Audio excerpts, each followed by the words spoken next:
नमस्कार दोस्तों, मेरा नाम है देव कमल और आप सभी का एक बार फिर से जॉब जिल पे स्वागत है। पिछले क्लास में हम लोगों ने विभाजिता के नियम का पार्ट 1 देखा था और आज हम लोग इसका पार्ट 2 देखने वाले हैं। अगर आप लोगों ने पार्ट 1 नहीं देखा है तो आई बटन पर क्लिक करके पार्ट 1 देख सकते हैं या फिर इसका लिंक मैंने डिस्क्रिप्शन बॉक्स में भी दे दिया है, तो आप वहां जाकर भी देख सकते हैं। तो चलिए अब हम लोग विभाजिता के कुछ विशेष नियमों को देखते हैं। जैसे पहला है, यदि किसी संख्या में एक ही अंक की पुनरावृत्ति का मतलब रिपीटेशन होता है। REPETITION repetition. तो एक ही अंक की पुनरावृत्ति 3 बार, 6 बार, 9 बार, 12 बार, 15 बार यानी 3n बार हो। 3n का मतलब 3 का मल्टीपल हो, जहाँ n क्या है, नेचुरल नंबर है। तो ऐसी संख्याएं 3 तथा 27 से पूर्णतया विभाजित होती है। जैसे 111 है, 222 है, 999 है। ये सभी संख्याएं 3 से भी विभाजित होंगी और 37 से भी विभाजित होगी। इसी तरह से अगर 6 बार, जैसे एक यहाँ पे 6 बार है, 5 6 बार है, या फिर कोई भी एक अंक 9 बार हो, 12 बार हो, 15 बार हो, यानी 3 का मल्टीपल हो, तो ऐसी संख्याएं 3 और 37 से पूर्णतः विभाजित होती है। चलिए दूसरा नियम देखते हैं। दूसरा है, यदि किसी संख्या में एक ही अंक की पुनरावृत्ति 6 बार, 12 बार, 18 बार अर्थात 6n यानी 6 का मल्टीपल हो, पुनरावृत्ति की संख्या क्या हो, 6 का मल्टीपल हो, यानी 6n बार हो, जहाँ n प्राकृत संख्या है, नेचुरल नंबर है, तो ऐसी संख्याएं 3, 7, 13, 11 और 37 से पूर्णतः विभाजित होती है। यानी ये 6 अंकों की संख्या है और एक ही अंक जो कि 1 है 6 बार है, तो ये संख्या 3 से, 7 से, 11 से, 13 से और 37 से पूर्णतः विभाजित होगी। इसी तरह से ये सभी संख्याएं 3, 37, 7, 11, 13 से पूर्णतः विभाजित होगी। अब अगला रूल है, 6 अंकों की ऐसी संख्याएं जिसमें 2 अंकों की समान संख्या 3 बार हो या 3 अंकों की समान संख्या 2 बार हो, तो ऐसी संख्याएं 7 और 13 से पूर्णतः विभाजित होती है। जैसे यहाँ पे 2 अंक की संख्या है 23, अब 2 अंक की संख्या 3 बार है, 23, 23, 23, और ये पूरी 6 अंक की संख्या है, तो ये 7 से भी विभाजित होगी और 13 से भी विभाजित होगी। इसी तरह से यहाँ पे 2 अंक की संख्या है 75 और 75, 75, 75 3 बार है, तो 2 अंक की समान संख्या यदि 3 बार हो तो वो संख्या 7 और 13 से पूर्णतः विभाजित होती है। इसी तरह से यहाँ पे 3 अंक की एक संख्या है 123 और 3 अंक की संख्या अगर लगातार 2 बार हो तो वो संख्या 7 और 13 से पूर्णतः विभाजित होती है। तो यहाँ 123 2 बार है, इसलिए ये 7 और 13 से पूर्णतः विभाजित है। इसी तरह से यहाँ पे 3 अंक की संख्या 412 2 बार है, तो ये भी 7 और 13 से पूर्णतः विभाजित है। तो चलिए अब हम लोग अगले नियम की तरफ बढ़ते हैं। अगला नियम चौथा, इसमें है 37 से विभाज्य होने के कुछ विशेष नियम। तो लिखते हैं हम लोग, 37 से विभाज्य होने के कुछ विशेष नियम। अब अगर कोई ऐसी संख्या हो जो 3 अंकों की हो, 6 अंकों की हो, 9 अंकों की हो, 12 अंकों की हो, इसका मतलब है किसी संख्या में अंकों की पुनरावृत्ति की संख्या 3 का मल्टीपल हो। तो ऐसी संख्या में आप अगर देखें कि पहली 3 संख्या, जैसे मान लीजिए 3 अंक की ही संख्या है 2 2 2, तो ये आपने पहले भी पढ़ा है कि 3 अंकों की संख्या में यदि एक ही अंक की पुनरावृत्ति लगातार 3 बार होती है तो वो 3 और 37 से पूर्णतः विभाजित होती है। तो ये तो 37 से पूर्णतः विभाजित है। लेकिन अगर संख्या 6 अंक की है, जैसे मान लीजिए कोई संख्या 6 अंक की है और उसमें पहले 3 अंक समान हो और उसके बाद के 3 अंक भी समान हो, तो ये संख्या भी 37 से पूर्णतः विभाजित होगी। अगर संख्या 9 अंकों की हो तो पहले 3 अंक मान लीजिए 4 4 4 हों और इसके बाद के 3 अंक मान लीजिए 5 5 5 हो और फिर 7 7 7 हो, तो ये संख्या भी 37 से पूर्णतः विभाजित होगी। अगर मान लीजिए संख्या 12 अंकों की है और पहला 3 अंक 3 3 3 है, अगला 3 अंक 5 5 5 है, अगला 3 अंक 8 8 8 है और अगला 3 अंक कोई भी समान अंक मान लीजिए 4 4 4 है, तो ये संख्या भी 37 से पूर्णतः विभाजित होगी। तो ये 37 से विभाज्य होने के कुछ विशेष नियम थे। अब आपने जब विभाज्यता का नियम पढ़ना शुरू किया था तो आपको पता है कि 1 से सभी संख्याएं पूर्णतः विभाज्य होती हैं। तो 1 को अगर हम लोग छोड़ दें तो जितनी भी संख्याएं शेष बचती हैं वो या तो अभाज्य संख्याएं हैं या तो भाज्य संख्याएं हैं। तो अभाज्य संख्या या भाज्य संख्या दोनों में से कोई एक संख्या होगी, और जो भी एक निश्चित पैटर्न फॉलो करता था, जो भी संख्याएं एक निश्चित पैटर्न पे आधारित थी, तो उनका विभाज्यता का नियम आपने पार्ट 1 में पढ़ लिया है। अब उससे आगे की संख्याएं यानी 11 से बड़ी संख्याएं जो अभाज्य संख्या है या भाज्य संख्या है, उनका विभाज्यता का नियम आप खुद से निकाल सकते हैं।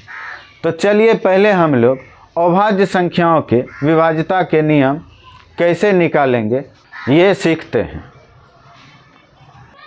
किसी भी अभाज्य संख्या के विभाज्यता का नियम ज्ञात करने से पहले आपको एक टर्म समझना होगा, और उस टर्म का नाम क्विकर मैथ में यानी एम टैरा के कुंदन का एक बुक है क्विकर मैथ्स, उसमें उसका नाम ऑस्कुलेटर दिया हुआ है।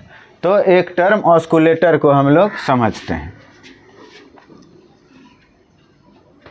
ऑस्कुलेटर, अब ये ऑस्कुलेटर होता क्या है? जैसे 10 का मल्टीपल जब हम लोग लिखते हैं तो उसमें 10 से अगर हम लोग भाग दे दें तो जो संख्याएं बच जाएंगी उसी को हम लोग ऑस्कुलेटर बोलेंगे। जैसे 10 का मल्टीपल लिखते हैं हम लोग 10 20 30 40 50 60, तो अगर हम लोग इसमें 10 से भाग दे दें, जैसे 10 में 10 से भाग देंगे तो आएगा 1, तो 1 को आप लोग छोड़ कर रखेंगे, ये भी ऑस्कुलेटर है लेकिन इसका कोई यूज होगा नहीं।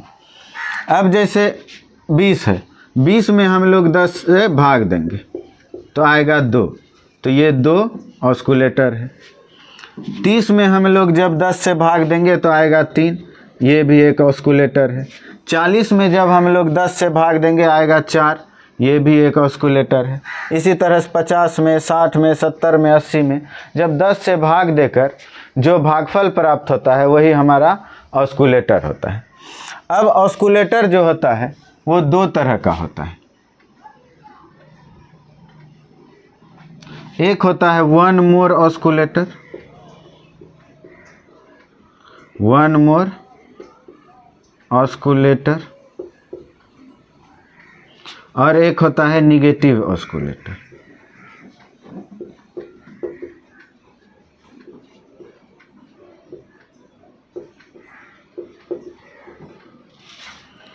अब आप वन मोर ऑस्कुलेटर उसको बोलेंगे कि 10 के अपवर्ती होने के लिए उसमें एक जोड़ना पड़े, तो उसको हम लोग बोलेंगे वन मोर ऑस्कुलेटर। और निगेटिव ऑस्कुलेटर उसको बोलेंगे जिसमें 10 का अपवर्ती होने के लिए उसमें एक घटाना पड़े, तो उसको हम लोग निगेटिव ऑस्कुलेटर बोलेंगे।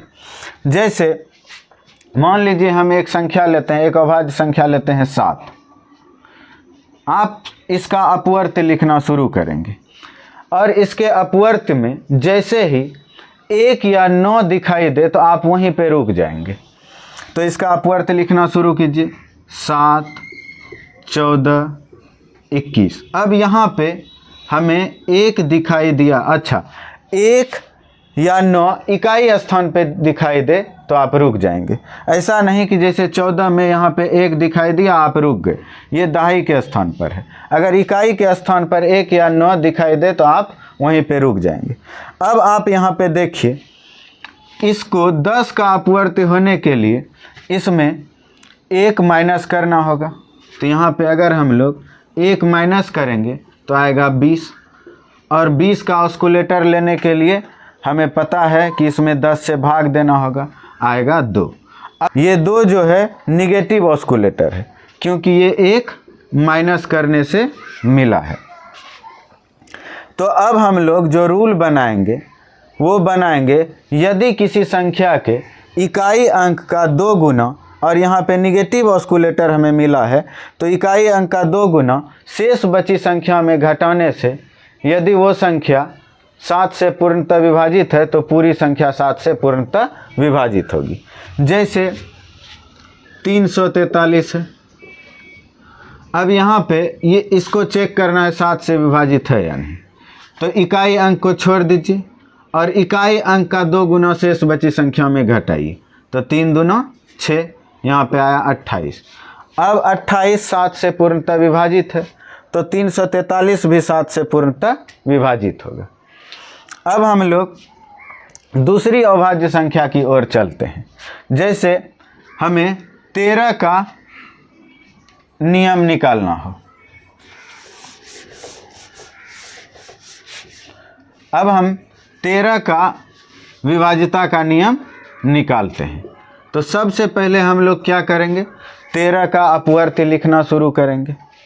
तो 13 13, 13 दूना 26, 13 तिया 39।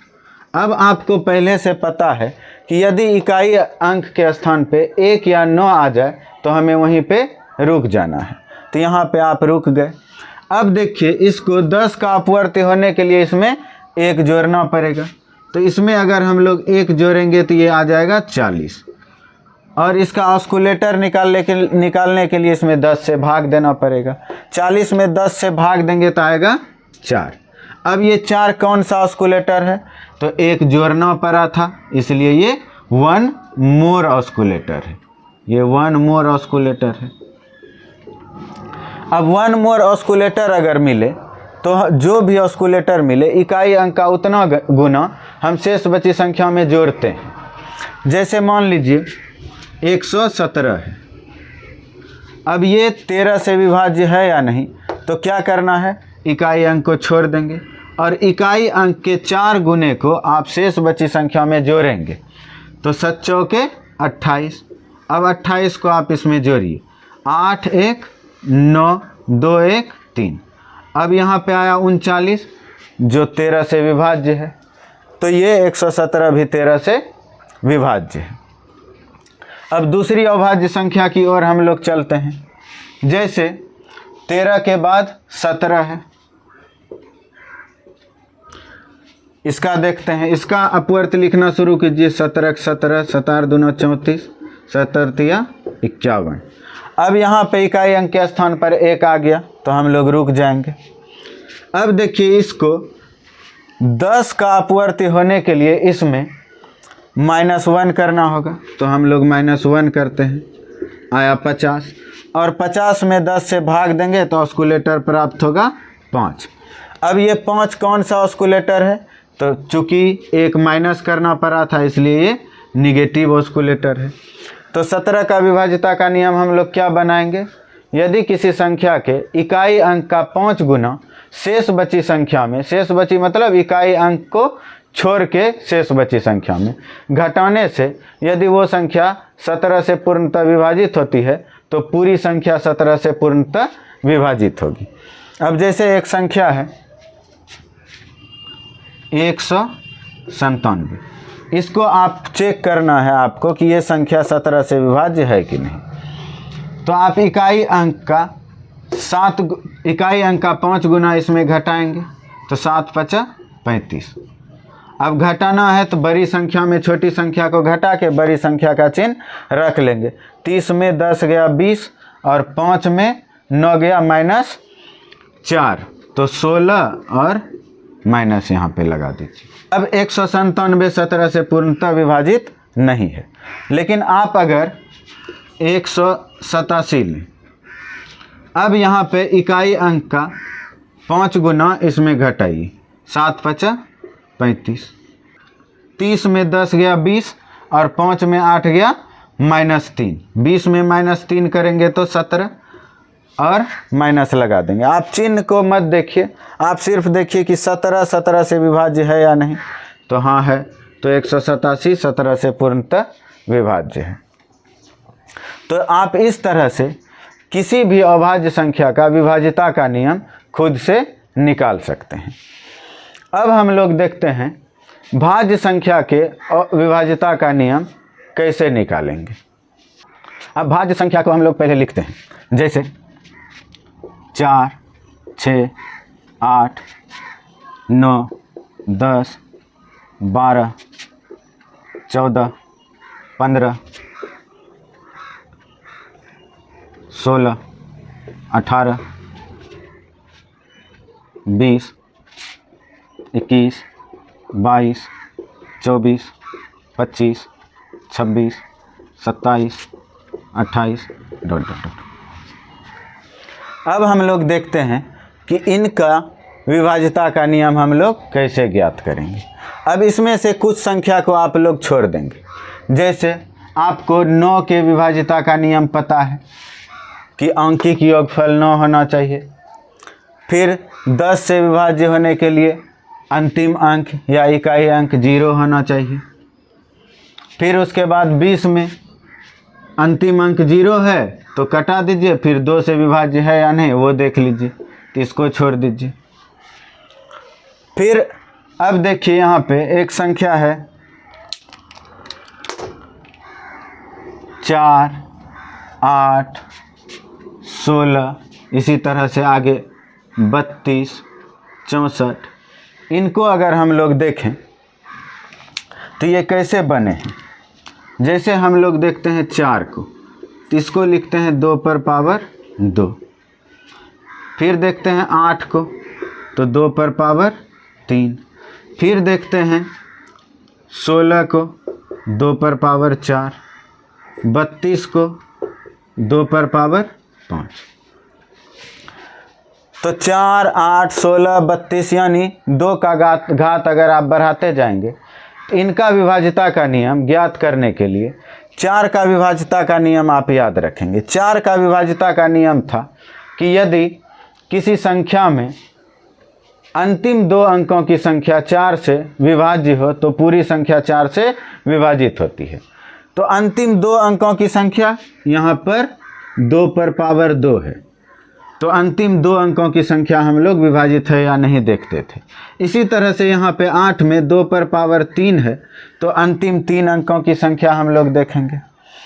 फिर अगर 4 है तो अंतिम 4 अंकों की संख्या हम लोग देखेंगे 16 से विभाजित है या नहीं।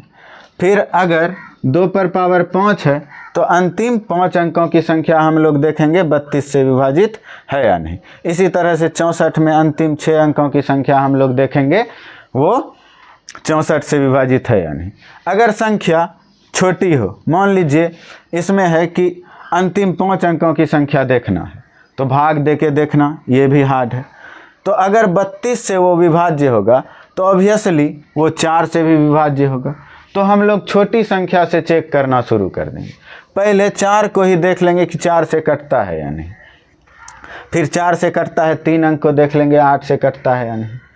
और फिर अगर 8 से कटता है तो 16 से कटता है या नहीं। तो इस तरह से आप लोग 8 तक तो आपको पता है कि हम लोग 200, 400, 600 या 800 3 अंकों की, अंतिम 3 अंकों की संख्या में घटा देते थे और संख्या छोटी हो जाती थी, करना आसान हो जाता था। इसी तरह इसमें 20, 40, 60 और 80 घटा के हम लोग चेक करते थे। तो इनको आप छोड़ देंगे। अब जो संख्याएं बच गई उनको देखते हैं हम लोग। अब जैसे यहाँ पे है 6, तो 6 का विभाज्यता का नियम हम लोग कैसे ज्ञात करेंगे? सबसे पहले आप 6 का गुणनखंडन करेंगे। तो आप इसको 1 गुना 6 लिख सकते हैं। तो चूंकि 1 से तो सभी संख्याएं विभाज्य होती है, तो इसको लिखना ही नहीं है, इसको आप हमेशा छोड़ के चलेंगे। इसको आप 2 गुना 3 भी लिख सकते हैं। तो इसमें देखिए, अगर इसका HCF 1 हो तो ये नियम बन गया। अब देखिए 2 और 3 का HCF 1 है, तो इसका नियम हम लोग लिखेंगे, यदि कोई संख्या 2 और 3 दोनों से विभाज्य हो तो वो संख्या 6 से भी पूर्णतः विभाजित होगी। ये इसका नियम। अब अगली संख्या को लेते हैं, जैसे है 12। तो इसमें 1 गुना 12 हम लोगों को नहीं लेना है, तो ले सकते हैं 2 गुना 6, 3 गुना 4। अब 2 गुना 6 में आप देखिए इसका HCF कितना है, तो 2 है, तो इसको काट दीजिए। इसका HCF कितना है, तो 1 है। अब नियम बन गया, यदि कोई संख्या 3 और 4 दोनों से पूर्णतः विभाज्य हो तो वो संख्या 12 से भी पूर्णतः विभाजित होगी। अब अगला संख्या 14 लेते हैं। 14 को हम लोग लिख सकते हैं 1 गुना 14, जो लिखना ही नहीं है। फिर लिख सकते हैं 2 गुने 7, और इसका HCF भी 1 है, तो इसका नियम क्या हो जाएगा, यदि कोई संख्या 2 और 7 दोनों से पूर्णतः विभाजित हो तो वो संख्या 14 से भी पूर्णतः विभाजित हो जाएगी। और 2 का विभाज्यता का नियम और 7 का विभाज्यता का नियम आप पहले पढ़ चुके हैं। अब आता है 15। तो 15 को 1 गुना 15 लिख सकते हैं, लेकिन लिखना नहीं है। फिर 3 गुने 5 लिख सकते हैं। अब कोई संख्या यदि 3 और 5 दोनों से विभाज्य, चूँकि इसका HCF 1 है, इसलिए यदि कोई संख्या 3 और 5 दोनों से पूर्णतः विभाज्य हो तो वो संख्या 15 से पूर्णतः विभाजित होगी। अब आते हैं 16 को छोड़ देना 18 पे। इसको हम लोग लिख सकते हैं 2 गुने 9। इसका HCF कितना है, 1 है, तो नियम बन गया, यदि कोई संख्या 2 और 9 से पूर्णतः विभाजित हो तो वो संख्या 18 से भी पूर्णतः विभाज्य होगी। अब आते हैं 21 पे। 21 को लिख सकते हैं 3 गुने 7। इसका भी HCF 1 है, तो इसका नियम हो जाएगा, यदि कोई संख्या 3 और 7 दोनों से पूर्णतः विभाज्य हो तो वो संख्या 21 से पूर्णतः विभाजित होगी। अब आते हैं हम लोग 22 पे।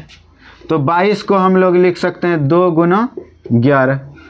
अब 2 का और 11 का HCF 1 है, तो इसका नियम हो जाएगा, यदि कोई संख्या 2 और 11 दोनों से विभाज्य हो तो वो संख्या 22 से भी पूर्णतः विभाजित होगी। अब आते हैं 24 पे। तो 24 को हम लोग लिख सकते हैं 2 गुने 12। यहाँ पे HCF 2 है, तो इसको नहीं लेना है। 3 गुने 8, इसका HCF 1 है, तो बन गया नियम, यदि कोई संख्या 3 और 8 दोनों से पूर्णतः विभाजित हो तो वो संख्या 24 से भी पूर्णतः विभाजित होगी। अब आया 25। तो 25 का विभाज्यता का नियम, यदि किसी संख्या का अंतिम 2 अंक 00 हो या फिर 25 हो या फिर 75 हो तो वो संख्या, या फिर 50 भी हो, तो वो संख्या 25 से पूर्णतः विभाजित होगी।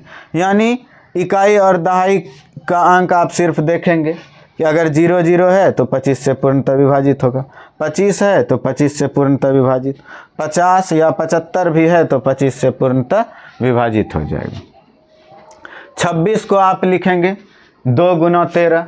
तो यदि कोई संख्या 2 और 13 से पूर्णतः विभाजित हो। अब आता है 27। ये मेन है, ये इम्पोर्टेंट है।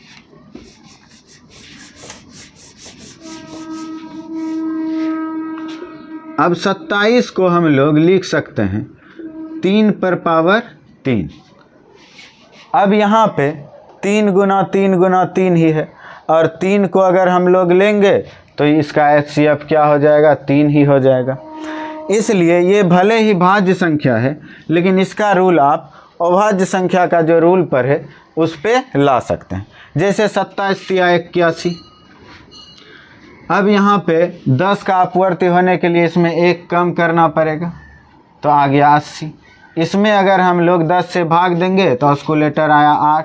ये 8 कैसा ऑस्कुलेटर है, तो घटाना पड़ा था, तो ये निगेटिव ऑस्कुलेटर है। निगेटिव ऑस्कुलेटर है तो हम लोग क्या करेंगे, यदि किसी संख्या के इकाई अंक का 8 गुना शेष बची संख्या में घटाने से वह संख्या 27 से पूर्णतः विभाजित हो, तो पूरी संख्या 27 से पूर्णतः विभाजित होगी। या तो आप तोड़ सकते हैं, पता है कि ये 3 का क्यूब है, तो आप बार बार 3 से कटा लीजिए, लेकिन ऐसे आप नियम को बना सकते हैं। तो अब आप विभाजिता का नियम अच्छे से पढ़ चुके हैं, तो आप क्या करेंगे, 1 से लेकर 200 तक सभी संख्याओं के अपवर्तक लिखेंगे। अब जो है किसी संख्या का अपवर्तक लिखेंगे तो आप क्या ध्यान में रखेंगे, जैसे मान लीजिए हमें 196 के सभी अपवर्तकों को लिखना है, तो अब आप देखिए कि इसमें इसके आसपास की कोई संख्या या ये किस संख्या के वर्ग के करीब है। वैसे ये तो 14 का स्क्वायर है। अगर आप यहाँ पे 197 का लिखते अपवर्तक, तो ये 14 के स्क्वायर के नज़दीक था। तो आप लोग 14 तक के रूल को चेक करेंगे, 14 तक के विभाजिता के नियम को चेक करेंगे। अब हम लोग देखते हैं कि ये किससे किससे विभाजित है। अब जैसे हम लोग चेक करेंगे, पहला 1 से तो सभी संख्याएं विभाजित है, तो ये 1 से विभाजित है। 2 से विभाज्य होने के लिए इकाई का अंक 0, 2, 4, 6, 8 होना चाहिए, 2 से विभाज्य नहीं है। 3 से विभाज्य होने के लिए अंकिक योगफल 3 से विभाजित होना चाहिए, तो 7, 1, 8 और 9, 8, 17, 17 3 से विभाजित नहीं है, तो ये संख्या भी 3 से विभाजित नहीं है। 4 से विभाजित होने के लिए अंतिम 2 अंक विभाजित होना चाहिए, और चूंकि ये 2 से ही पहले विभाजित नहीं है, 4 से विभाजित हम लोग को चेक ही नहीं करना। 5 से विभाजित होने के लिए इकाई अंक 0 या 5 होना चाहिए, तो ये भी नहीं है। 6 से विभाजित होने के लिए 2 और 3 से विभाजित होना था, तो नहीं है। 7 से विभाजित है या नहीं, तो इकाई अंक का 2 गुना शेष बची संख्या हम घटाएंगे, तो 19 में अगर हम लोग 7 दूना 14 घटाएंगे तो आएगा 5। 5 7 से विभाजित नहीं है, तो ये संख्या 7 से विभाजित नहीं है। 8 से देखना ही नहीं, क्योंकि जब 2 से ही नहीं है तो 8 से कहाँ से होगा। जब 3 से ही नहीं है तो 9 से भी नहीं होगा। लास्ट में 0 नहीं है तो 10 से भी नहीं है। 11 से अल्टरनेटिव संख्या को जोड़ के घटा दीजिए, 7 1 8, और 8 में 9 घटाएंगे आएगा -1, जो कि 11 से विभाज्य नहीं है, तो ये संख्या 11 से विभाज्य नहीं। 12 से चेक ही नहीं कर, जब 2 से विभाज्य नहीं तो 12 से कहाँ से विभाज्य होगा। 13 से विभाज्य है या नहीं, देखते हैं। तो इकाई अंक का 4 गुना शेष बची संख्या में जोड़ेंगे, तो 19 में अगर हम लोग 7 के 28 जोड़ दें तो ये क्या आता है, 9 8 17 7, बाकी रहा 1 2 1 3 1 4। अब 47 13 से तो विभाज्य है नहीं, तो ये संख्या 13 से विभाज्य नहीं। अब 14 से भी नहीं है, क्योंकि 2 से ही नहीं है, तो ये संख्या अभाज्य संख्या है। ये इसका मतलब है अब डायरेक्टली 197 से ही विभाजित होगा। तो इसी तरह से आप लोग 1 से लेके 200 तक के सभी संख्याओं का अपवर्तक लिखेंगे। मैं एक और संख्या लिख के बताता हूँ आप लोगों को।